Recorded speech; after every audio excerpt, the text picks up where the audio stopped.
But we took a trip down to Brian and Holly's wedding in California in the late 80s, and there was probably 6 or 7 carloads of us that went down. We left one evening, and we pull up in Winnemucca, and everybody's like, well, we better do some gambling. And we get out, and everybody's out. And we're like, Loren, what are you doing? What are you gonna play blackjack with us or what? And he's like, oh man, I forgot my wallet, or I forgot my checkbook. Kind of a little inside joke for people that used to go out with him a lot. He had some nickels in his pocket. He goes over to the slots, and wouldn't you know it, he hits a $450 slot on a nickel. So he was good. He was good for the weekend. And we left there and we drove straight through. All of us just had a great time. Get down to Brian and Holly's, and the wedding was great, and started talking about going to a Dodger game. So one of our friends that lives down there, where is he at? I don't want to embarrass him too much, but he lived down there, so he thought he knew where everything was, all the freeways, everything. I'd lived down there for a while, so I got to know everything pretty well. We start heading off to Dodger Stadium on the 101, and all of a sudden my buddy goes flying past us and thinks he knows what he's doing. He's leading us the way, and he misses the exit. So we're all pulled off onto the side going, oh, great, what are we going to do now? Where are we going to go? I actually had a little map, Sam with the plan. So I actually led everyone, and we ended up winding around the hills of Bel Air, and it was absolutely incredible. We went through there and finally got up to the gates of Dodger Stadium, and I remember Loren jumping out and just coming up to me, and he's like, wow, that is beautiful. He goes, let's go do it again. He goes, that was incredible. That was incredible to see. And Loren has seen a lot. Loren has seen a lot in this world, and he was so amazed at Bel Air and the Beverly Hills area. So we get to the Dodger Stadium, and tickets are sold out, and we'd driven for hours to get there. And we were trying to find scalpers and everything, but there was just could never find seats together for all of us. So, we took off, went down Sunset Boulevard, and had a pretty good time that night. But I'll never forget all the friends that showed there. Kind of a little reunion in itself, and I can see this is definitely going to be another reunion for a lot of people. It's really good to see. Loren had a lot of loves in his life,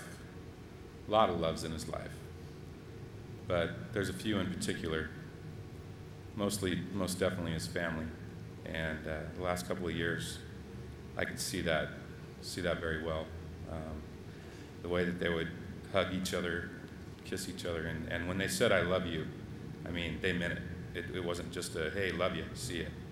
It was a big hug.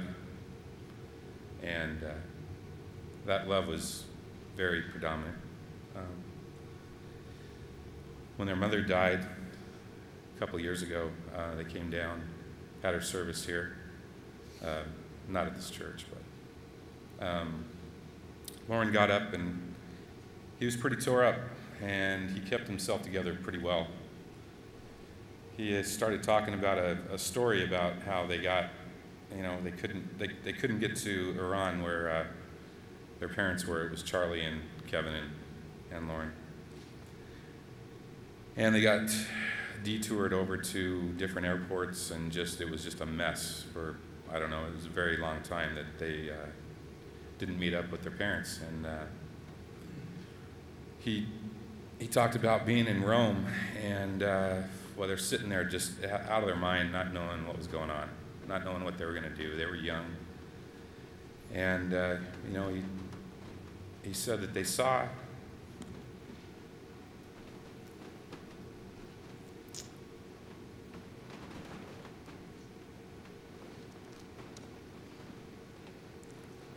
their mom running towards them.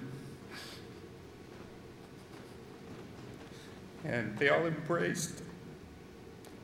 And Loren, just said that, you know, wherever Mom is, that's where home is.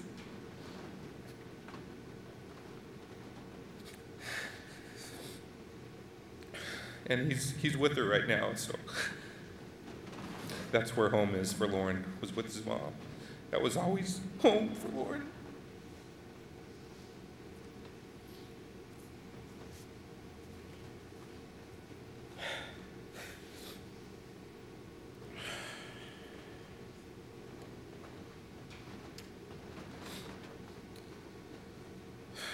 Few people, Charlene Lagers, he loved her to death. The Lagers, he looked up to them like they were brothers.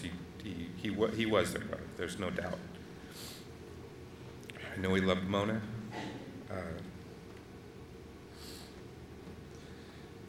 I don't want to leave anyone out, but you know, the way he felt about Chris and Maria and Roddy and Rusty,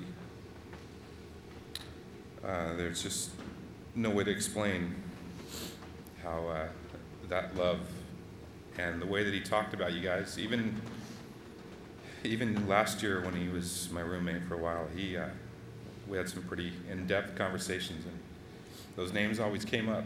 And there's one name that always would come up, and his true love was Christy. And anywhere we were, anything we talked about like that, it always came back to Christy.